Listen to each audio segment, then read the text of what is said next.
Do you know what's really cool in the streets right now, Deb? What's hot in the streets? Oh, you just mean out there like in the streets, not like in our street. No, okay, in the street on Crocker Way. What's hot in the streets? In the streets on Crocker Way? What's hot in the pop culture streets? Oh, okay. Oh, so many things I could There's a lot pick. of cool things in the streets. It's being smelly.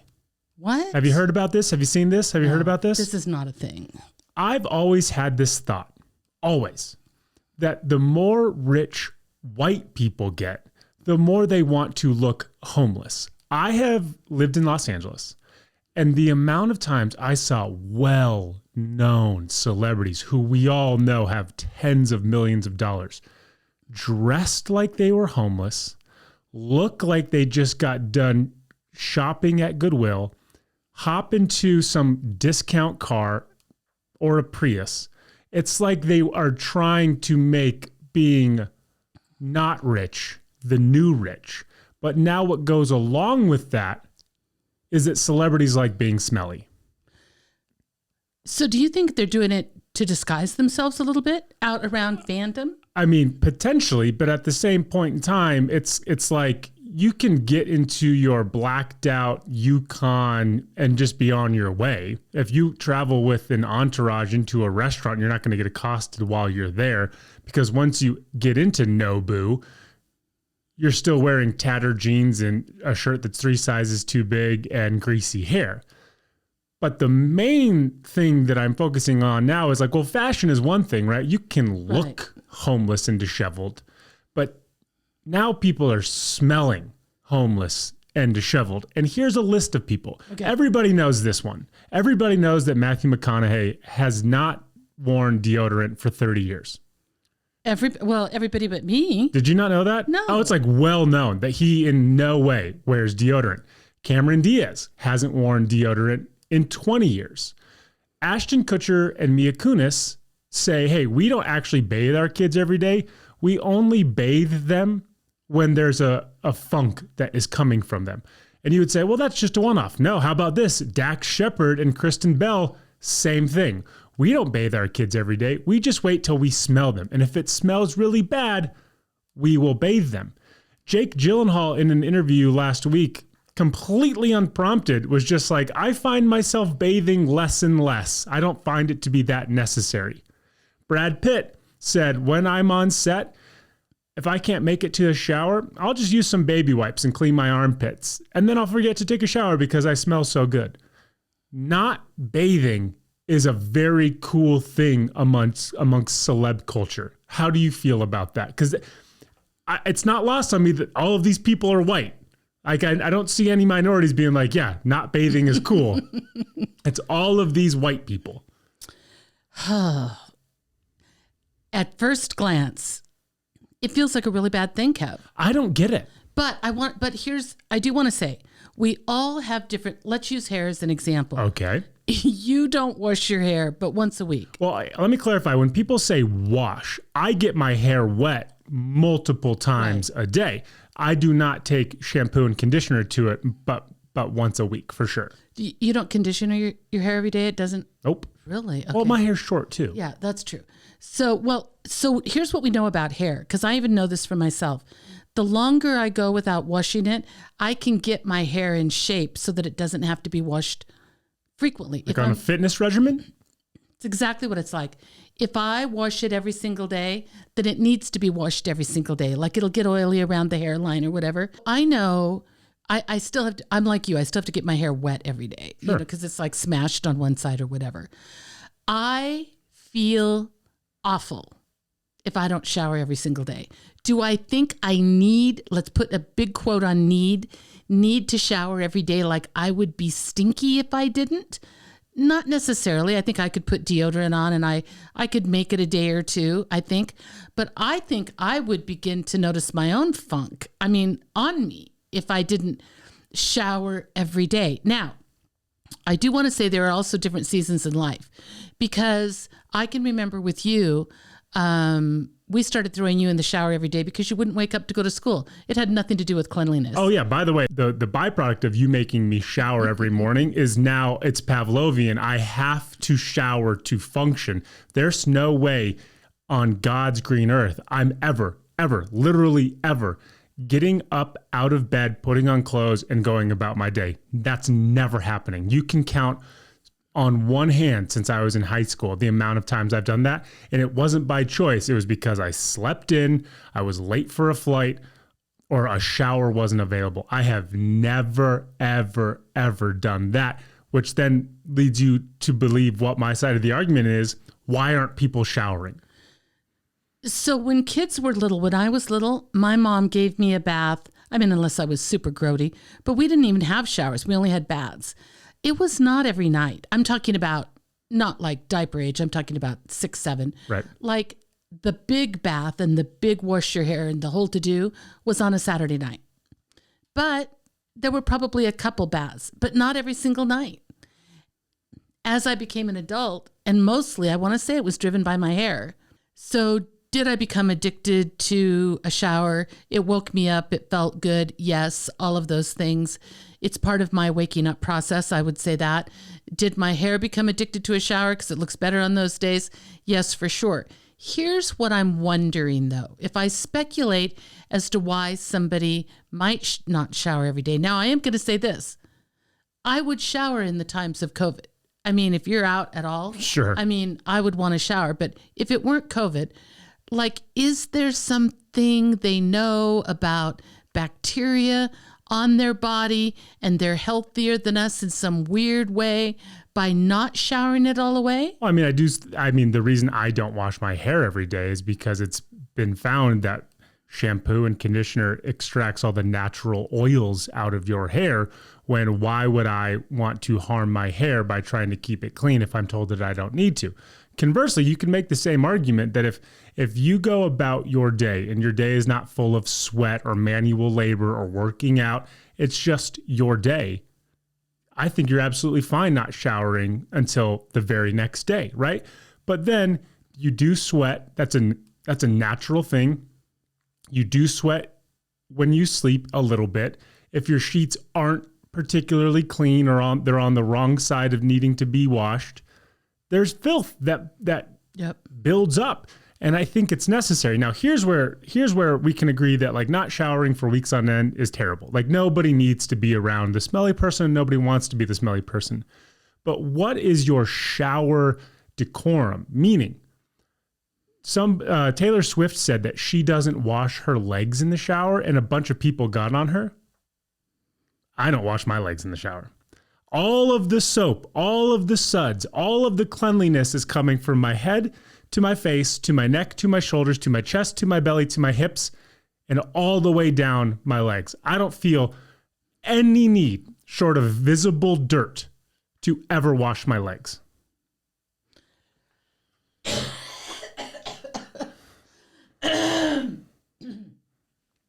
I'm with you on that. 100% I'm with you on that. I wash like my armpits, my private areas, and my hair. That's what I wash, okay? And I agree with you. All that sudsy stuff flows down. Every once in a while, well, like when I shave my legs, I feel like my legs are getting washed, right? Well, I mean, they're at least stripping a layer of dirt off with a razor. But I mean, I think I do like, no, I think I use soap too afterwards. But I think like that's when I do it, you know that. But like, I mean, look at a person's back. How often does your back get really scrubbed? I mean, that requires another person in the shower. I mean, I have watched a lot of pimple popping videos for older people. And what happens is because they can't reach their back and they can't wash their back, that's where a lot of blackheads build up. Now, I'm thankful for that because it makes YouTube content that I can watch late at night. But I find that washing my legs is totally unnecessary. Plus, as I get older, doing a flamingo in the shower where one leg's down and one leg's up, super duper dangerous for me, super duper dangerous. And then the other question that I've seen people ask, which has nothing to do with cleanliness, but again, just orientation in the shower is, do you face the shower head or do you go back to the shower head? Back is to the shower head the whole time. Crazy. Yeah. The whole time? Never face the shower head. What? No, because of my hair. The hair governs everything. But you're just trying not to get it wet? No, I get it wet that way. You lean back? I lean Why back. don't you just go walk right under it? If you walk right under it, all the hair goes down in your face. Yeah, then you just move it back. No, because then there's tangly things. Girls know what I'm talking about. If you have, anything but short hair. Oh, is it a gender thing? You think girls go back to the shower and guys just can do whatever? I don't know what guys do, okay? I go straight on. Because Dad takes the fastest shower. Well, Dad's not indicative of anything normal. He runs in and he runs out, which is great for you and I. He takes pride in it. At some point, he's going to think it's an Olympic sport. That's what he's hoping for, is how fast can you take a shower? And then I can make the argument that just because you turn the water on and step foot into it does not a shower make. Dad takes such pride in, he says it's a military shower. Right. He's never been in the military. A guy who did not grow up in a military home, who never served anywhere. I think what it is it's a product of having 8 children. Of course. Is what it is. 1,000%. But you and I, that's good for you and I because we are not short shower. Listen, people. Growing up, I used to get yelled at by both you and Dad for taking the world's longest showers until the point you had to put an actual timer in my shower, which was 10 minutes, by the way, which is a freakishly long shower, that when that thing started beeping, I had to get out. And even then I thought to myself, well, they don't know when I started the shower. How long can I actually stay in here? But it was because by the time you wanted to take a shower, ice cold water. Well, also, do you know how many times when you were younger, we found you sound asleep in the corner of the shower? Oh yeah, I like to sit down in the shower. Like dead asleep. Yeah. Listen, everybody knows that I'm not the most normal bird as it relates to life. I find those moments, showering being one of them, that's a break from the world. That's just, agree. It is a warm embrace from water. There's nothing you can do. You can't interact with anybody. There's no self-improvement. You're just there to take a break, a soulful cleanse, even if you will. Yep. And I maximize that to the best of my ability by sitting there, contemplating life, letting the water run down on me. And if I happen to fall asleep, I fall asleep. Fortunately, that hasn't happened as an adult because that'd be a very awkward conversation. But you can imagine as a child, I did that a lot. The cold water would eventually get you. I don't ever remember being in the shower, having fallen asleep, and then the cold water waking me up. Well, because you were little and I checked to make sure you weren't dead or drowning. Fair. Yeah. So do you think this could possibly be true? If we were to take Dax Shepard's skin and compare it to ours. Okay. Like, now we do live in Nevada, so it's dry. Facts. Is his better? Is it softer? Is it moister? Is it nicer? I mean, is it the hair, the oils in the hair thing on the skin? I think you and I are... Is Dax going to look younger than us? I think you and I are poor representations of the norm because you and I don't look our age. And our skin is far better than most other people's, despite having lived in the desert. So I think if you were to compare most people's skin to our skin, you would find it wanting. That's my belief. Okay. And if you started this podcast questioning how both Deb and Kev take showers, there's your answer. Let's start the podcast. Welcome to the Deb and Kev podcast. One is a Harvard Business School alum. The other is her son. Discussing business, pop culture, family, and everything in between. Now, here are your hosts, Deb and Kev.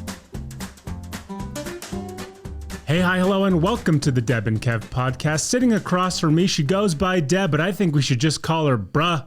It's my mom, Deb. I'm Deb. And in elementary school, I once decided to spell my name Ceven. I'm her son, Seven, and this is our podcast. That is not true. Absolutely. You don't remember that? Ceven. I don't know. I know there was a kid in your class, Keven. Remember him? No. His name was Kavin. It was Kavan. Oh, okay. I got hell bent on wanting to change my name without actually changing my name. And this must have been like 5th grade, if not earlier. And I thought, okay, well, E is similar to I. You can't change the N. You can't change the V. C is similar to K. Little did I know that if you kind of start words with the letter C, they have a soft S sound. But no, I found papers not too long ago, a couple years ago, that had from that point in time in my schooling, Seven-Zener, Ceven on it. Yeah, we just numbered them as they came out, right? We didn't give them names. What? Meaning, if we had a bunch of children, you were just 7. Oh, no, I was just number 1, and that was done at that point. God, if I would have been number 7, I'm not sure that you'd still be alive for this podcast. Do you remember when you went through a stage of drawing criminals? Well, I drew everything. I just happened to also draw criminals. You went through a stage. Which, by the way, I drew everything because I never paid attention in school. So I would draw anything imaginable. And at the point that I could start drawing a human head, that was boring. I wanted to add elements to it. And then what do parents do? You give somebody a scar, you give somebody like a black eye or and a cigarette hanging and a out of his cigarette, mouth. and they're like, why are you drawing criminals? As opposed to all the normal people who have facial scars and smoke on a daily basis who are not felons. Kevin, you drew a guy that had stubble, that had a facial scar, that had a cigarette hanging out of his mouth. Stereotype much? That was on a skateboard. Sounds like a skater to me. Underneath, you wrote criminal. That's not true. That is true. I would have named him like Leroy. Oh my God. There's no way I would have put criminal. 100% you wrote criminal. 0 people believe you that a child is drawing something and saying criminal. Well, you know what? It was probably, it was honestly just probably my interpretation of saying skateboarding's not a crime. That's where my thought went. Or you watched too much Law and Order, right? Yep, something like that. On today's show, in her business segment, Deb's going to go young adult novel on us and start a multi-pod series where she talks about elements of managing oneself in the workplace. Don't you like that? Is that good? Yeah, that's good. Is that a good synopsis I put on that? Elements of managing oneself in the workplace. So not in life, just in the workplace. Just in the workplace, but it'll work in life. And so it's a little bit of a series. Yeah, absolutely. I love that. We will play the game that has no winners, only opinions in Would You Rather. And we'll wrap this whole thing up with crepe paper and duct tape by telling you what we are thankful for and what new delicious dish Deb will be serving for dinner. But first, everybody knows this is not a political podcast, and in no way are we going to force our opinions down your throat, but we do believe that we would be remiss if we did not at least speak about all of the happenings that are going on in Afghanistan. It has been happening for 20 years. As a millennial, it has been happening for over half of my life. Deb, leaving Republicans out of it, leaving Democrats out of it, leaving what was the end game out of it, it's still heartbreaking to see. It's 20 years. I mean, we would spend all day if we were trying to go back and say, should we, would we, could have, what was the motive? The truth is we don't know what the motive was because we weren't the people actually making the decisions. We only know the information that's been fed to us. Hashtag conspiracy theory. I could go there all day long, For right? sure. What we know is that the end result is that we don't belong occupying any country forever. That I believe to be true. Especially a country that could not be more polar opposite than how we operate. Exactly. I mean, and a country that has what I'm going to say their religious beliefs and their political beliefs closely wrapped up in a ball where it's really difficult to unwind that ball of string. You're talking about America or Afghanistan? Afghanistan. Oh, okay. And for us, though I cling to this because I remember learning this as a child, we're supposed to believe in separation of church and state. I mean, that's how we're supposed to do it. And so if you grow up embracing that thought, then this is really convoluted and confusing to us, right? The thing that is the killer for me, the two things that are the killer, obviously other than the Taliban, I'm going to say the Taliban of old, because that's the only Taliban we know. This one says they're new and improved. We'll see, right? Sure. We're not the old Taliban. We're Taliban 2.0. Right. So we before we only knew how to fight. Now we have learned how to govern. We only knew how to fight and oppress, but now we're more open. And now they're saying, I mean, that is one of their big things, that they're open, that they are more transparent, and that they have learned how to govern, though I don't think they've actually governed anybody in the 20 years, except for themselves. Just a bunch of dudes with beards and guns. Exactly. So my heartbreak is huge for any Afghan that helped America. Like, they should have been taken out of there a long time ago, brought here. There should have been a program. They should have been made safe, because how did we not know? Even I knew. I'm nobody. And I knew that couldn't be good for them to stay there, right? Sure. So they should have been rehomed, relocated to a friendly nation of the U.S., or democracy. That should have already been done.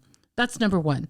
Number two, the women thing, it's like, don't even get me started. It is how in 2021 can we be talking about girls, women, anybody completely covering themselves from head to toe, not being able to communicate with half of the population.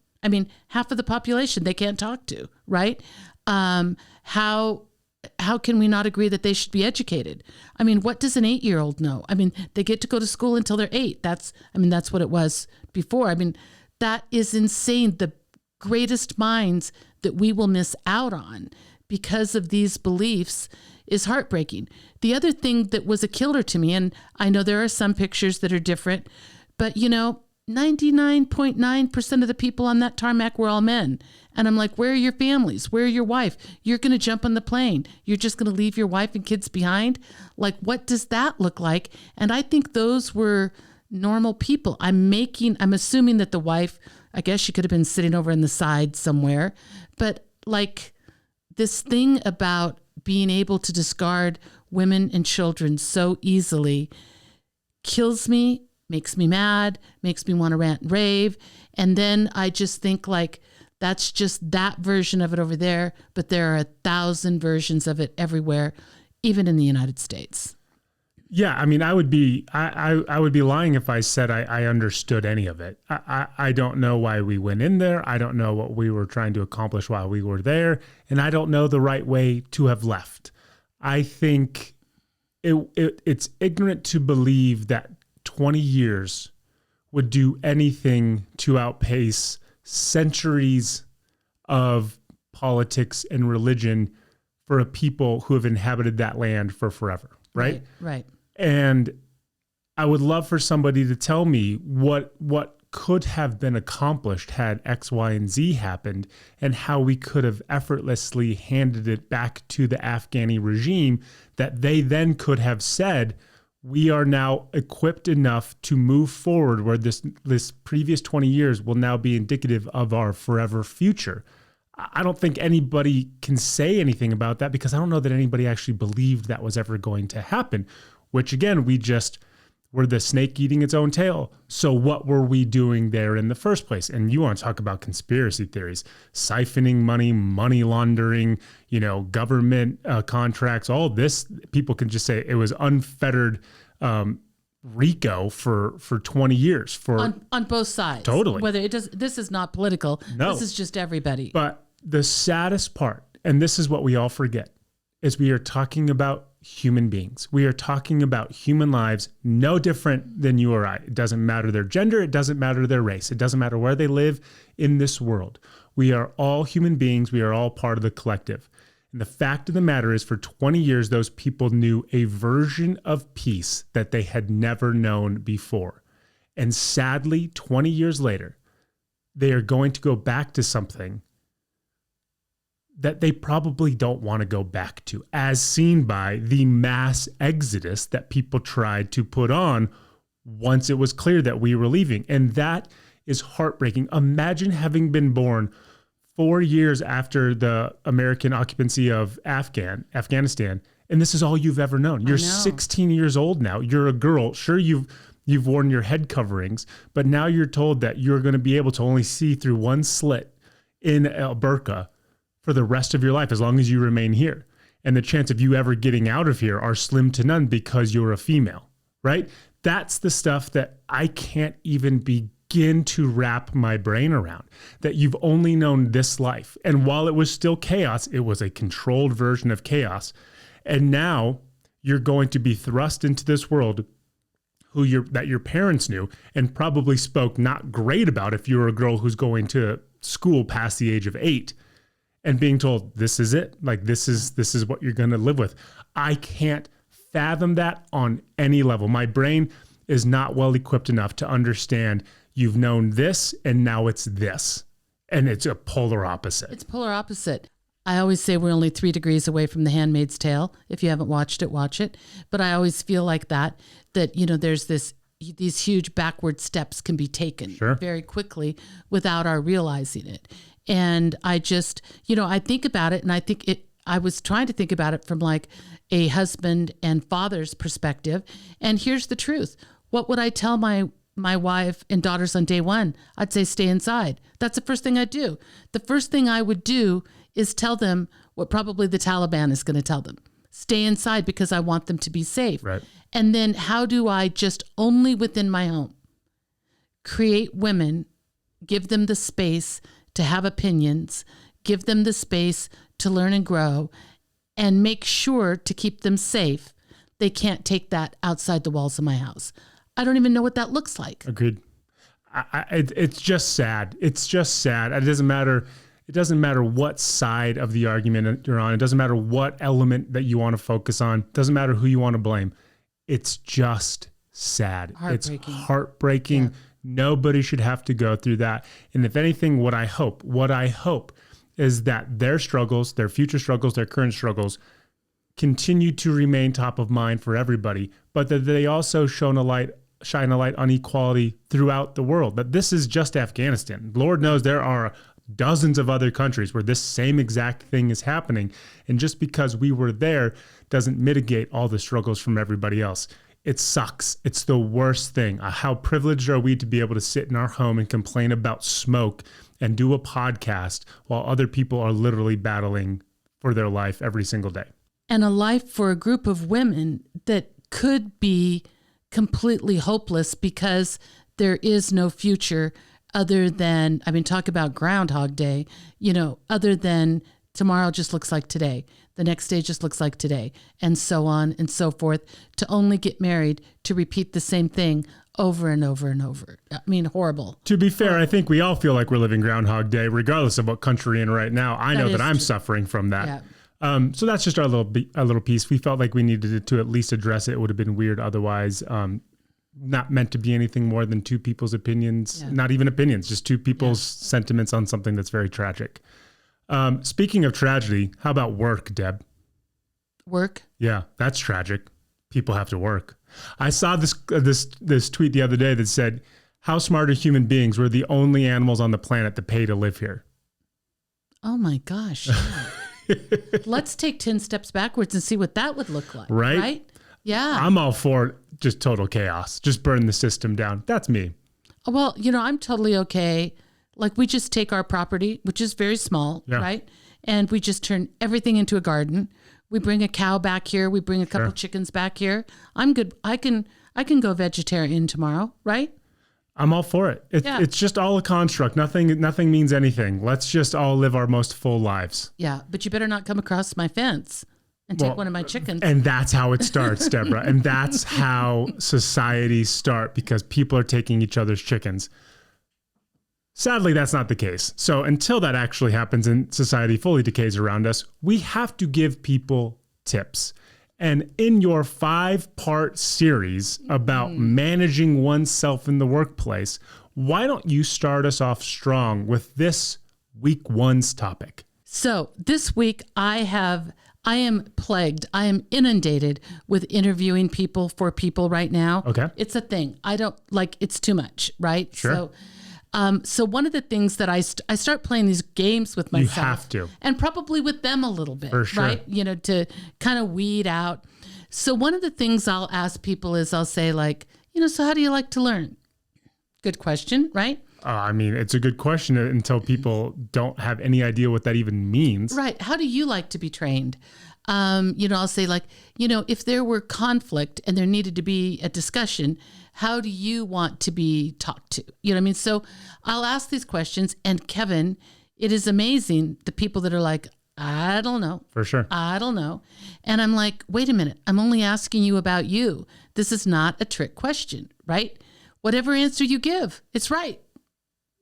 In theory. Yeah. Unless it's not, unless you say, hey, I'm a visual learner, and it turns out you just need to read everything. Well, I agree with that. But you get to say I'm a visual learner, or I learn best by, my comprehension is incredible when I read, or I learn best from really like a lecture. If I hear it, and I'm an audio learner, whatever, or I'm a combination thereof, or I really want to get in there. I'm kind of a little bit of a kinetic learner. I want you to show it to me and then I'll do it, right? So whatever it is, I mean, there is not a wrong answer because the truth is I don't know you and I'm asking. It's the ultimate subjective question to a stranger. How do you learn?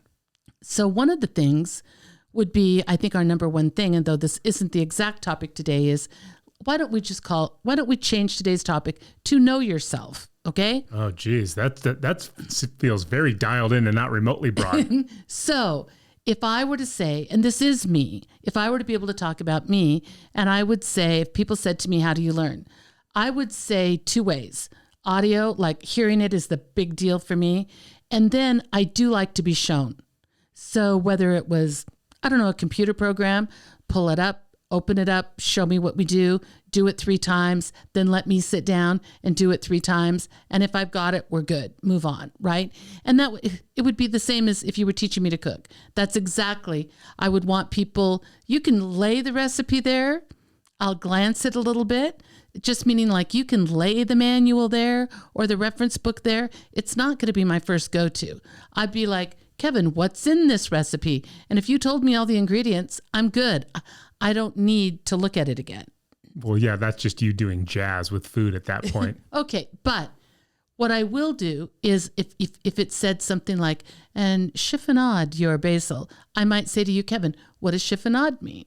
And you'd say, it means roll it up really tight and then do these thin little beautiful slices. Okay, I can do that, right? You show me, I did it. So for me, it's a combination of the conversation, I'm going to say, and I like to be shown, and then I like to do, right? That's how I like to learn. So if I know that about myself, whether I'm in an interview or whether I'm currently working somewhere, and somebody sits down this huge manual in front of me, I can say to them, I will happily use this as a reference after I've been taught.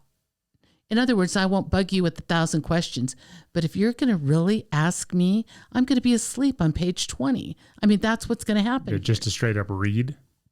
And I won't retain it the way I would retain it, and therefore the training won't go as fast as it should go. Do we have to read some things? Of course. Is it part of it? Yes.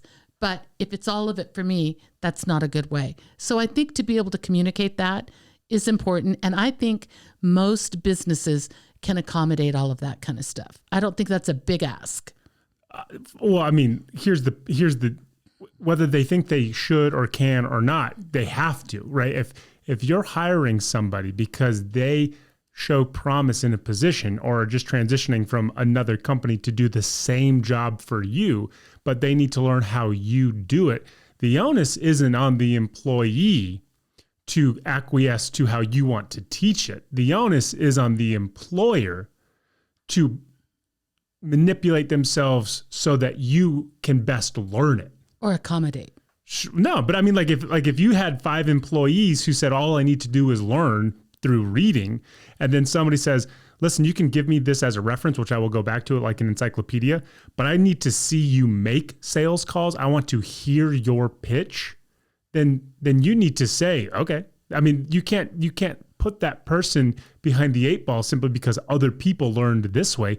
You need to change yourself, your training tactics to accommodate the individual. And if all that person wants to do is sit on the phone call so that they can hear your pitch and hear all the questions coming from the client so that they're better attuned to what their calls are going to look like, then you say, great, perfect. Use this as an encyclopedia and then use me as the reference. Which is huge. I was with a girl yesterday, and it's a girl who is doing some hiring for their company. And I wanted her to hear some of these screening phone calls. So I scheduled 2. One was somebody they're really interested in, but the other one was for a totally different company, somebody else. But I thought the other one was going to be a good one, and she was. So this girl, it's on speaker. She's just listening to it. And I'm making my notes about the girl. I look at her notes later. Her notes are all about what I'm saying, right? The conversation piece of it. So we had this really outstanding person who totally knew themselves. And when you know yourself in the conversation, what it really translates to is what I'm bringing with me to the job. I mean, it's really like my bucket is full. I know myself. This is what I do. This is how I think. and this is how it translates to the needs you have, right? Mm-hmm. The other person was, he's going to get an interview. He was fine. But guess what? I mean, not near, like stumbled a little bit on the do you know yourself kind of questions, sure. Right? And then would add in other things that were kind of impertinent, didn't really matter, but affected us, right? I mean, it made us go, is that a red flag? Well, especially comparing it after the person that you enjoyed. So one of the other things I think about knowing yourself, this is like a biggie for me, is like, how do you like praise, right? So I do like to be told I've done a good job, but like, I don't need to be told in front of the whole world. That is not a thing. I do not need like public praise. And in fact, if somebody said, hey, and Deb did da-da-da-da, and, you know, she won the big prize or, you know, something like that, that's about how long that could last for me before I start to get uncomfortable. And then I'm like, cut it down, shut it down. You know, if somebody wants to send me flowers and they sit on my desk and everybody knows I did a good job, I'm good with that because it's kind of a quiet accolade, if you will, right? But there are other people that really want to be called up in front and patted on the back in front of everybody. And there's nothing wrong with that. There are other people that literally want no recognition at all. I mean, send them a little note and let them open it in their car, right? I had one girl say to me, if I do something really good, send it to my house. I mean, she doesn't need a spotlight on her at all. So that is the other thing. Like, how do I like praise? Like, really say it, right? I mean, this is what I like. If I'm going to be given an extra little something, what do I like? Some people want money all day long. Give me the cash. Nothing wrong with that. Some people would just prefer more recognition. Back to the recognition thing. Give them that. That, by the way, doesn't cost you much, right? Some people, one of my famous interviews that I've referred to this before, but this girl was leaving a company, super soft-spoken, super sweet. And we said to her, like, you know, like, what do you like? What would be important to you to receive in the job? And she said, just appreciate me and just acknowledge me every once in a while that I do a good job. And then her boss would call me and say, you know, I hope she's okay. I said, well, have you asked her? And he goes, well, she's just super quiet. When was the last time you appreciated and acknowledged her, right? Like, she gave you the answers to the test. Do it. Yeah. And so I think there are those kind of things of like, there are some people, and the girl, I won't mention her name, but who works for our financial planner, who is lovely. And she's super funny. She's like, give me a half a day off all day long. Like, she wants the time, right? Like, don't give her the cash, give her the time. She's got 2 little kids. She picks them up from school early. They go have fun. So know what you like. This is the one time in the world that you get to be kind of self-absorbed, and your declaration of self, everything about you, it's okay to do. You know, for me, I work with people in all around the world. And so for time zones, I could work 24 hours a day. You have seen that lately. Sure. I draw a line. The line I draw is I will not start before 8:00 in the morning, my time, because I know how late I go at night and I can't do it on both ends. Now, sometimes if I'm talking to somebody like in Europe or somebody really not within the 4 time zones that we look at, if it were like that, then I'm going to make an accommodation. But I would rather go late than here in my own time zone than I would get up, because I feel that would never end. I could end up getting at 3 and 4 in the morning, and it would still go till 7:00 at night, my time. But you get to tell people that. There are other people that are just the opposite of that would say, man, I am walking out at 5:00. You can't get me to stay a minute longer, but I'll show up here at 5:00 in the morning. I don't even care. I'm a morning person. I'm up. I'm happy to come in and get that going. So I think it's understanding ourselves and understanding where we thrive and understanding how we operate, because a lot of this stuff is hardwired and we are all different. So I think it's that piece of it, that you are not going to make a night owl a morning person. Can they get up early and go to work early? Yes, they can. But are you going to permanently make them a morning person where they love it? Chances are no, because they get a certain energy in the evening that those people in the morning don't get. So what you're saying in the first part of this 5-part series, in knowing yourself as it relates to the workplace or how you operate in a professional setting, you need to understand how best you learn. And that's like, you really need to understand it. Be aware of, do you constantly take notes? Do you constantly read? Do you need somebody to actually role play it with you? Do you need slides? How do you learn? What's going to set you up for success the most? That's number one. Number two is, how do you accept praise? How do you want to be rewarded? Do you want to be rewarded by, basking in the glow of success that your boss is showering you in front of everybody? Do you just need a little card, or do you want monetary reward? Mm-hmm. And then ultimately establishing your boundaries of how and when you will work. Meaning, I don't think, especially now in 2021, I don't think most employers who are fluid care when you work or how you work, as long as the work gets done. But you need to at least have an understanding for yourself, a freedom within this framework, that you're willing to work till 1 a.m., but that means that you're not going to be available again until 11. You're willing to work on the weekends, but that's going to shorten your weekdays as well. Having those understandings and vocalizing them and sticking to them, I think, is what ultimately is going to make everybody more successful. Plus, on top of all of that, when you say that and you give it to a superior, you are now standing up for yourself. You are speaking it into existence. And I think that always makes people feel good when they puff their chest out and are their own advocate. Well, I 100% agree. The last little piece I would say is too, like how do you like to organize? Because we go into a lot of businesses and, they want you to use this calendar and they want you to use Slack and they want you to use HubSpot. Oh my gosh, the amount of platforms people use. And they want you to, that stuff kills me. I mean, it just kills me. First of all, I use the calendar. For me to just have the calendar in my phone is just it. Do you mean not? If other calendars want to come in and feed through that, great. But I don't want to check 5 calendars. That's number one. Number two, I just want to communicate with you the quickest way possible. And it's like, I'm supposed to send an email, but then I'm supposed to use Slack, or I'm supposed to send an email, but this thing will be on HubSpot. Something has to give somewhere, right? But that I know for me, and this is really funny because I'd gotten away from this recently, like a pen really puts something in my brain differently than doing it with... Oh, the act of writing? The act of writing is huge. And so I do this thing. It sounds weird, but just a piece of paper. I draw a line down the middle. I write down the schedule of the day, which is already on my phone. But once I write it, and it just literally says 8 o'clock, Kevin. You know what I mean? That's all it says.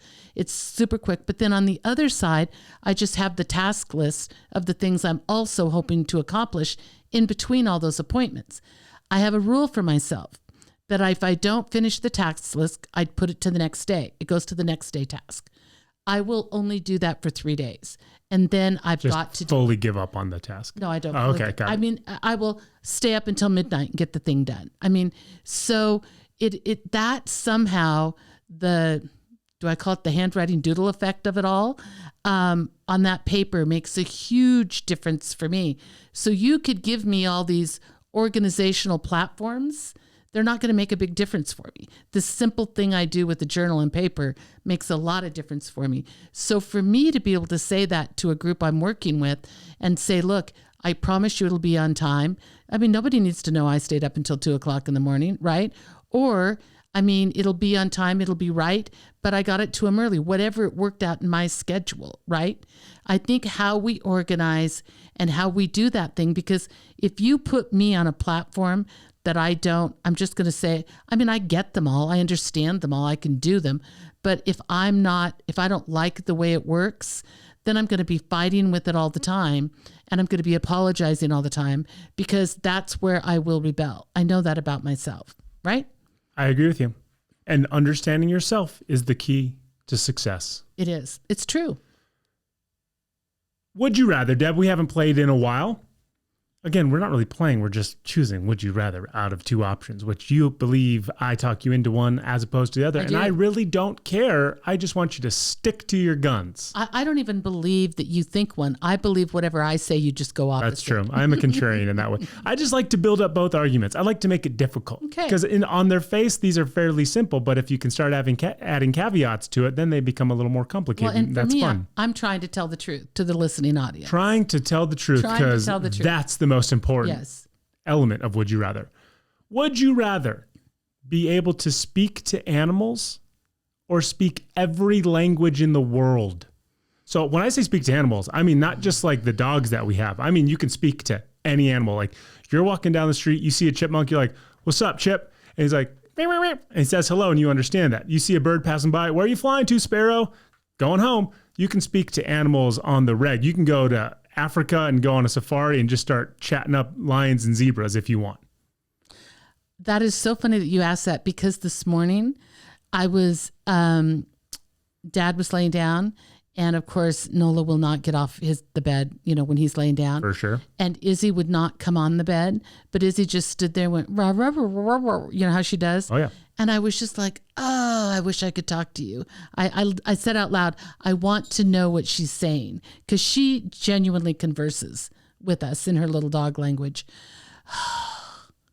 Here's the thing. My ego gets in this. Oh, okay. Because speaking fluently every language on the planet, totally. How cool would I be, yep. Right? Every language, every weird little language that just we don't even really know about. Oh my gosh. Like, right? I'm with you. And there's some great YouTube and TikTok accounts where it's like these just painfully like Anglo-Saxon, Eastern European, Western looking dudes who live in Asia, and they speak like fluent Korean or fluent Chinese or fluent Japanese. And they document themselves going into like mom and pop shops where like the owners barely know any English and they greet them in English, and then the guys just start speaking the owner's native tongue to them, and they are floored, like family, flabbergasted love them, that they can speak that. So that resonates with me on such a massive level, being able to look a certain way, but then say, I've taken time and energy to learn your language. Now this is a bit of a because there's no time and energy workaround. You in just this know scenario. it. Yeah. I think the novelty of that would eventually wear off, right? Because you're knowing going into any situation, you can hear any dialect, any language, and then you can speak fluently. And ultimately, they're all still people. And of course, everybody has their own unique story.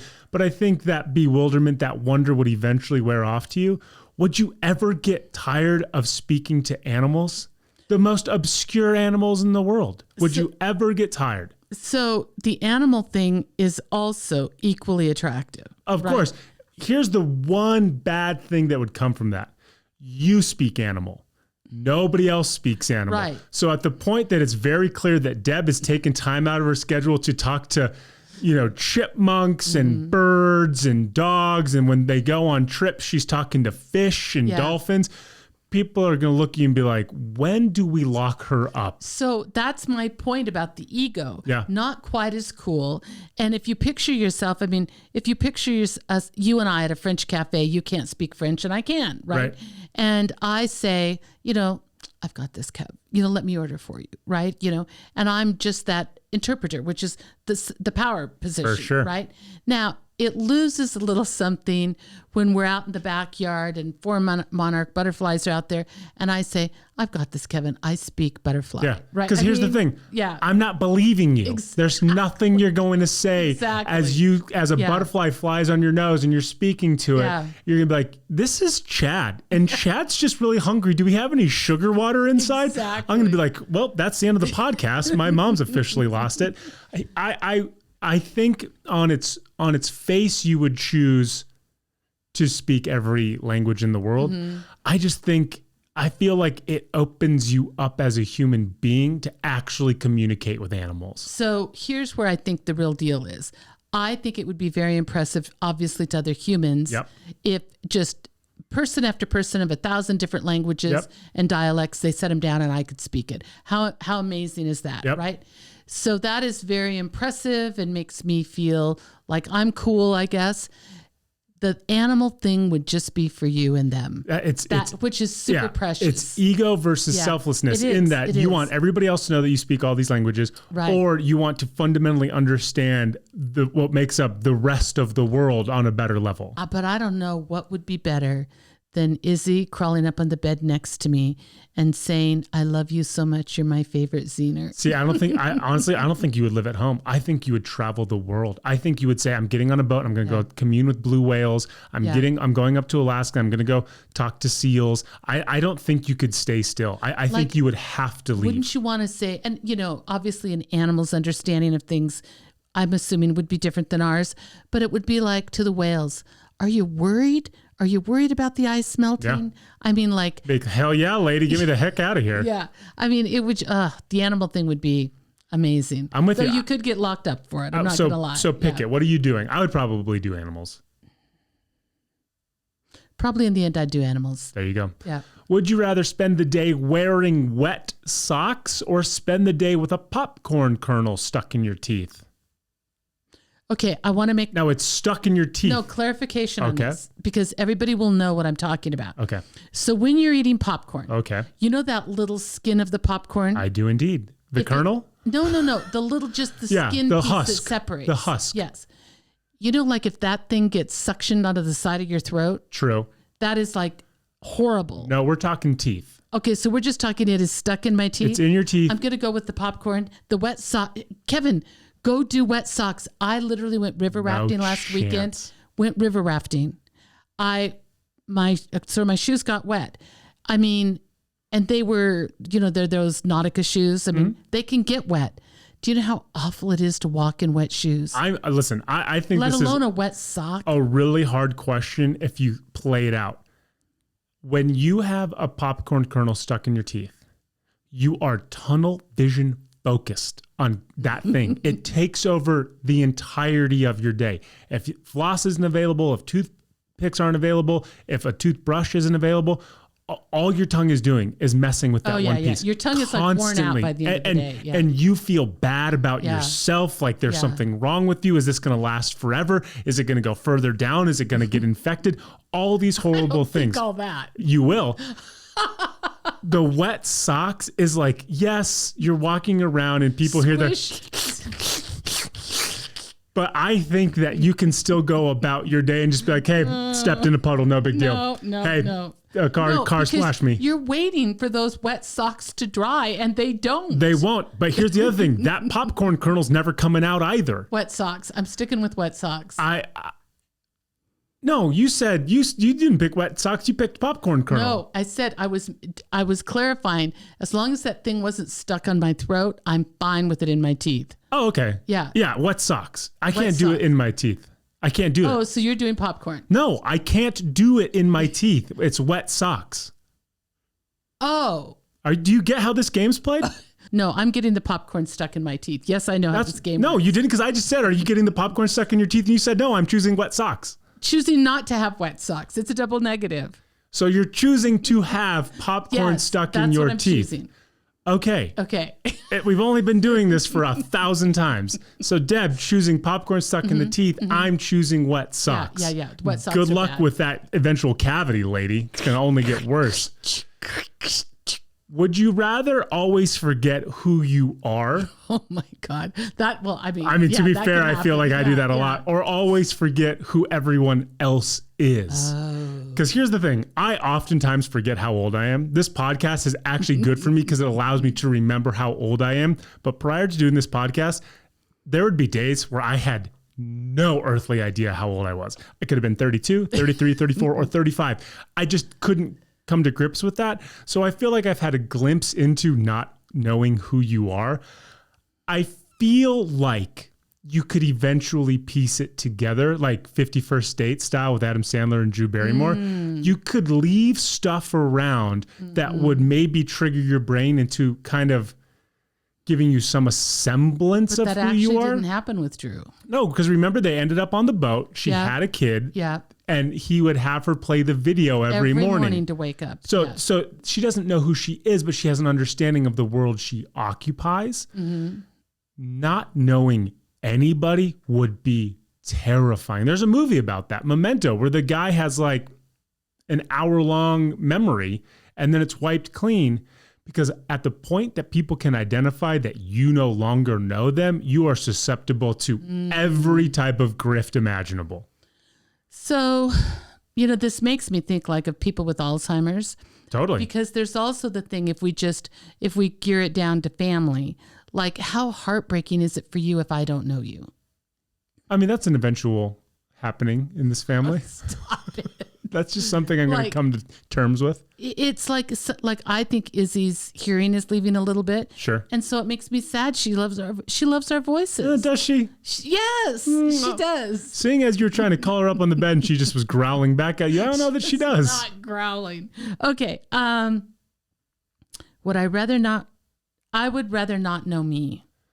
Oh. That's but I tough. don't know. How do I not know me and not know you and know you? I think it's safer to not know yourself as opposed to not know anybody else. Yeah. I think that like if I'm just going on a pure quality of life thing, I would much rather have everybody know me and know my issue as opposed to me looking at everybody and not knowing them, because then eventually everybody's just going to get sick and tired of having to tell you who they are. See, I think everybody would just step in and help you if you didn't know you. I would agree with that. Yeah. But then like what happens when this creepy dude comes up and says, we've been best Totally. friends. That's what I'm saying. Yeah. Yeah. There's a movie, Memento. You should watch it. Christopher Nolan. It's really good. Okay. I'm picking to not know me. I would agree. I think you can... Understanding that every morning you wake up, you have no earthly idea who you are. I think there are a ton of workarounds where you can at least get an understanding of the space you occupy, but not knowing anybody, I think that's just horribly dangerous. And I'll bet you're dead within a year. You just blindly trust people. Oh yeah. Something bad would happen. 1,000%. For sure. Would you rather be born with an elephant trunk or a giraffe neck? These are the hard-hitting questions that would you rather poses. So, now here's how I think about this. It's not like from your shoulders to your chin, it looks like a giraffe neck. It's a human neck, the size of a giraffe. And it's not an elephant actual trunk. It's your nose. That is like a trunk. That's equivalent to an elephant trunk. I'm pretty clear on this. Okay. So when people were first talking about the COVID vaccines and everybody's like, oh no, I used to say, I'm going to grow an arm out my nose. Sure. So I kind of became comfortable with the concept of that. Oh, you've prepped yourself for this question. Yeah. Here's the deal. I don't want something giant coming out the front of my face. So given the option, I'm going to go with the giraffe neck, because part of me says, wow, could you look around? I mean, like that would be great. The other part of me says like, flip a collar up. How good would that look? Well, I mean, that's going to have to be a pretty damn big collar, Deb. I could bring turtlenecks back. I think you're going to need to bring a whole wheel of fabric back. But you know how there's those African tribes where they elongate their necks with those cylinders? Necklaces. Yeah, I do that. think that's what I would do. Yeah. Is you have to, I mean, God bless the mother that gives birth to the long-necked child, right? It's like, oh, we see the head and neck and neck and neck. Okay, that's enough. That's good. That's enough. Oh my God. Yeah, but do the same thing with the nose.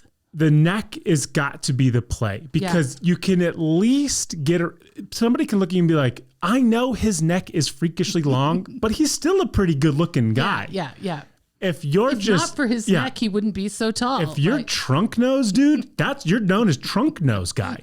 You might be attractive with the giraffe neck, but you are always trunk nose guy. And there would be guys that would be like, hey, I dropped that on the floor. Would you get that for me? I mean, or like you could develop a really strong jaw and reach things up high. Yeah. Because the worst part would be having your stubby, normal human arms, but you're able to see 5, 6, 7 feet higher. Yeah, we don't want T-Rex arms. Oh, but wait, how do you function inside? What do you mean? I'm 6'7", yeah, and I'm conscious of not hitting things. Oh yeah, you would have trouble. At 6'7", you would have trouble. Where do you live? Do you just like the rest at some point assign me to the barn? No, probably. The normal people, meaning of normal stature, we still fit in here.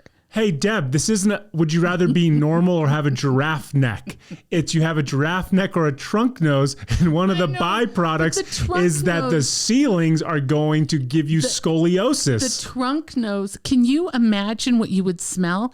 Your nose 4 feet, 5 feet in front of you, whirling around all the time? I don't know that it's a more powerful scent. Well, it's out there. It's that far in front of me. Well, no, it's just hanging down. It's just hanging down in front of your face. That makes it even worse. Do I tuck it into my pants? Oh, you could. What do I do with it? You could. No. No. I don't. Do I throw it over my shoulder? Vanity says you pick the giraffe nose. You pick the giraffe neck. Functionality says you pick the elephant nose. I'm picking the giraffe, 100%. You're gonna just sleep outside. I don't care. And there's not even going to be a tent big enough for you. What happens when you sneeze if you've got the elephant nose? You sneeze down. On your shoes, on other people's shoes. You don't have control of your elephant trunk? You're just not in control of your trunk anymore? You are not in control. How control? You lay a towel down and you dip your nose into it. How are you how control are you of your own sneeze, a big sneeze? Well, I'm in control of my trunk, and I know when I'm going to sneeze, and I've seen elephants wheel up their trunk so I could put a handkerchief over it and sneeze. They wheel up their trunk to feed themselves, Kevin. Okay, Deb. Hey, and if I'm going to sneeze, I can wheel it up and place my handkerchief on top of it. I'm talking myself into trunk nose. I'm a trunk nose guy. I'm trunk nose. I'm giraffe neck all day long. Yeah, have a good time dying outside with all your mosquito bites. And I can just wheel up my trunk to sneeze in it. I'm just going to turn it into something. I'll just be cool. I'll be cool trunk nose guy. I'll be the life of the party. I'll be like, watch me drink this soda from 5 feet away. I'm trunk nose guy. I'm a trunk nose guy. Talked myself into it. I did not anticipate ceilings. And so I'm a trunk nose guy. Every house I build will have cathedral ceilings. Yeah, except your friends aren't going to have that. So you're just going to be on your hands and knees, sticking your head in the front door, life of the party. Can somebody just pour some wine into my throat, please? Do you want to come in, Deb? No, she can't fit. I don't have T-Rex hands. She can't. Well, your arms don't extend. Arms. Your arms don't extend to your mouth, okay, Deborah. Look, I'm holding my arm up. I said giraffe neck. Giraffe necks are like 9 feet long. I'm a small giraffe. No. Yes. It's a giraffe neck. Google how long a giraffe neck is. It's a giraffe Google neck. How long it's not, hey, my neck's kind of long. My arms can still reach. Giraffe neck. You got to fill the time, Deb. This is how this works. So I could see that it could be a problem with me doing my hair in the morning. I mean, if I can't reach up, if I can't put lipstick on. 6 feet long. Oh, man, that's the It's neck? me. The it's neck? me. Yeah. 6 feet long. I'm still going. Come on over to the trunk side. Come to the trunk side. Holding on to the neck. Holding on to the neck. Love it. You all by yourself. Every car you're on, your head's through the sunroof. I'll talk a couple people into just doing eating it with bugs. me. You have to wear a helmet when you're in a sedan. Here's what I think. Most of the women would go with the neck. And if most of the men want to go with the trunk, there could be some obvious reasons, which we won't state on this podcast. How does Deb normally travel? Oh, we bought her a hearse and she just lays down in it so that her head's inside. No woman is going to go with the trunk, I'm telling you. Well, that's okay. We're not playing this for genders. We're playing it for each other. Okay, last question. Deb, this is one of the hard-hitting ones. Okay. Would you rather poop yourself in public once a year, God. or would you rather poop yourself in private every single day? One big poop in public, you have no control over when and where it happens, or every single day you poop yourself in private, but it's every single day. But I'm in private. But it's in private. So now, private meaning it's just within the confines of your own home. Right? So if I never come home, I'm fine? No. I mean, like, you would poop yourself regardless. Like, this isn't a workaround. Like, hey, I identified this as my house and I'm never home and I don't poop myself. Okay, so I'm on a plane. Yeah, that's public because you're out in front of strangers. No. So how it would work on a plane is that if I were going to poop yourself. No, I would actually be able to use the toilet because that's private. No, you poop yourself. That's just pooping. You poop yourself. So if you're on a plane, you're sitting in your seat and I poop myself. Stop. Not, hey, No. Instead of pooping myself, I'm going to go to the bathroom. We all decide to go to the bathroom rather than poop ourselves every single day. Stop. Now listen, the one where I poop myself in private every day. I want you to explain how that works. You're sitting down doing a podcast with your son. Okay. We do the podcast. It's great. I turn everything off. And as you're about to stand up, you go, I just pooped myself. How does it work when I travel? Well, it's not about when you travel because that's not in private. But when you get to your hotel room after you check in, the airport. you swipe the card, walk in, put your luggage down, and poop yourself. Oh, God. Or you just have one big public poop. One big one a year. It's gross. What if you were You're on a walking plane? in downtown What if you Chicago. were on an airplane? It's a busy Saturday. You go see the bean. You're taking a selfie and you just poop yourself. And you're the poop yourself bean person now. And you can look around and be like, had too much coffee in anticipation of seeing the big bean. Oh, no. I don't know. I mean, you can't go with the... could you imagine pooping yourself 365 days a year? But in private. 365 days a year. You're waking up knowing you're pooping yourself. Conversely, once you poop yourself in public, you clearly move and you never go back to that city. But now you have 365 days until you poop yourself again. Go with this. I'm going with it. You are giving a talk. Okay. To a bunch of professional people. Sure. That you're trying to make a big impact on. Love it. You're standing in front. Yeah. And you just poop yourself everywhere. Yeah. Probably not the networking connections you were looking for at that day. You probably need to find a new industry. Oh my God. Do you act like you're dying? I would have to act like I'm dying. Well, here's the thing. I'm not saying that like you're talking and then all of a sudden poop falls out of your butt and you've pooped yourself. You understand that it's happening, but people are going to be like, do you remember that TED Talk? What was that woman's name, Deb? Where she just clenched her stomach and started penguin walking off stage? That was more memorable, and then you probably pooped yourself backstage. But that's pooping in public. But that only happens once a year. I don't know, Kev. That sounds pretty dangerous. What if you're in...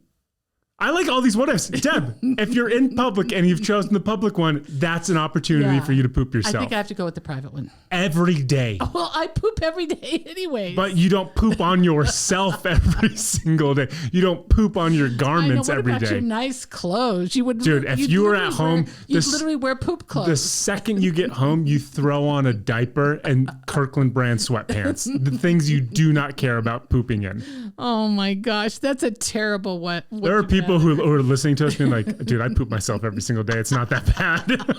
It's not that bad. Oh, yeah, I'm going to go for private. Oh, I don't know. It'd be kind of fun just to do the one. Because at some point you lull yourself. What if you're on like a Ferris wheel? It's going to be a real bad experience for the people below you then. Yeah. Real bad experience. Yeah. You'd go every day. I'd probably go every day. My ego wouldn't allow me to poop myself in public. Ever.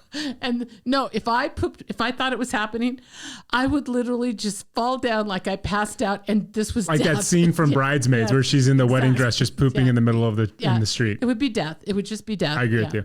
Well, that was Would You Rather, tackling all the hard-hitting Would You Rather questions available to us from the internet. Deb, what are you thankful for this week besides this last Would You Rather question?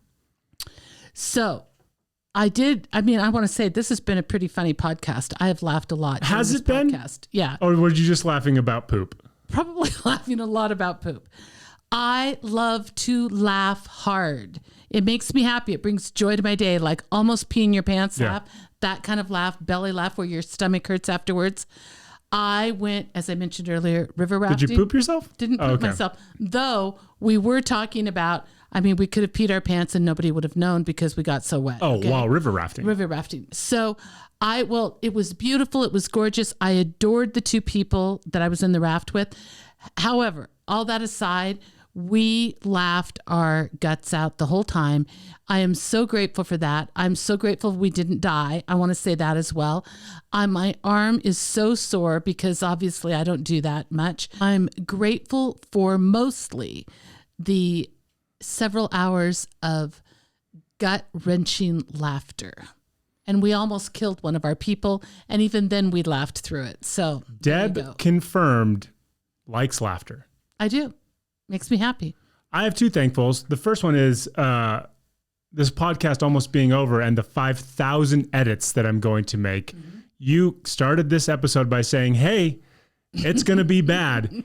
And it was awful. Absolutely terrible. So bad. And I told you, I don't actually get frustrated with you. I mean, who's going to actually get mad at somebody for coughing? But you and I love banter. You and I are at our best when we have conversations, and every 2.5 minutes is, hold on. It's really tough to keep up a conversation. So I'm happy that we made this through, and it does harken back to older days where all 15 of these edits are not going to make me a happy boy. But the biggest reason I dislike it is because it interrupts our flow of conversation, which you also agree with as well. Is there grateful in there, Kev? I'm thankful that it's over. Oh, okay. My other thankful is that on this podcast, we have given you updates on my friends, Rob and Bev, and they had their baby this week. Oh, they had a little 6-pound, 19-inch little Gracie, super healthy. The child is drop dead gorgeous. She's like glowing. She's beautiful. No, she is gorgeous. Yeah, gorgeous. She's not cute. Like, I'm not saying this because my friends listen to this podcast. I actually don't know if they will or not because they're new parents. The kid is beautiful. Like, unobjectively beautiful objectively beautiful. So I guess she takes after Bev. We're just going to have to go sure. with that. There's not an ounce of Rob's DNA in there whatsoever. The kid is gorgeous. So Rob and Bev did this really cute thing at their shower. They gave you all little splits of champagne. It's true. Have you opened yours? I have not, You because need there's to. an opportunity that I can go see the child soon. And what I was going to do is open it while I was there. Oh, that's cute. To be able to celebrate with them. Take a sip, give Gracie a little bit, and she'll be fine. She'll be fine. Rub it on her gum. Exactly. Yeah. But so they had their kid.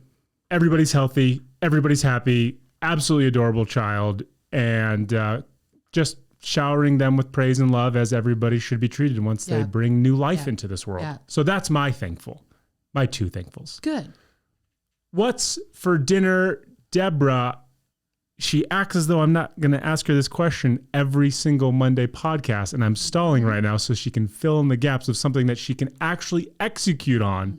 Because I'll tell you this, the last month's worth of meals have been so freaking good, so unbelievably good that I dare you to try to top them. I'm going to try to make some, and I'm going to use this word. It might be the wrong word. Oh, okay. But I'm going to try to make some kind of spicy pho. Pho?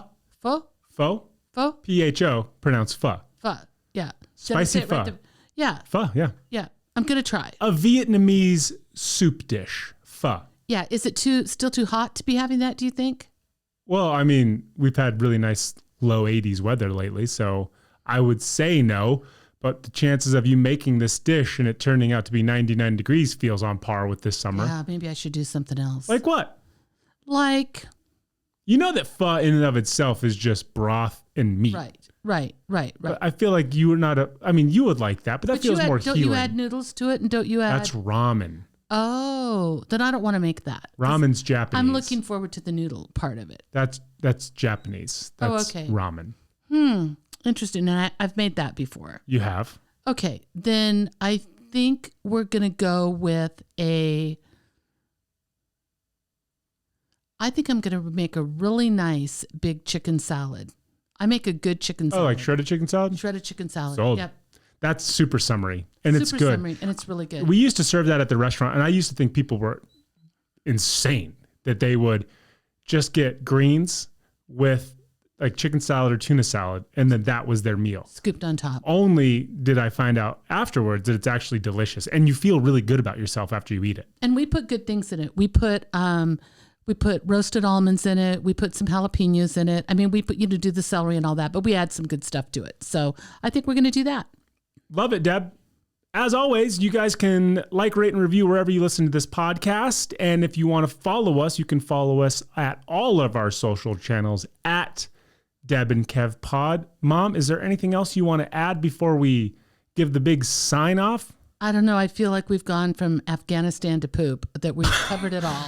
I think a lot of people would say that's a perfect synopsis of what's happening over there, from Afghanistan to poop, the Deb and Kev podcast. Well, that's going to do it. Mom, I love you to death. I love you, baby. We'll see you guys on Thursday. Thank you for listening to the Deb and Kev podcast. Remember to like and subscribe wherever you listen to this podcast. Follow Deb and Kev on Facebook and on Instagram and Twitter at Deb and Kev Pod.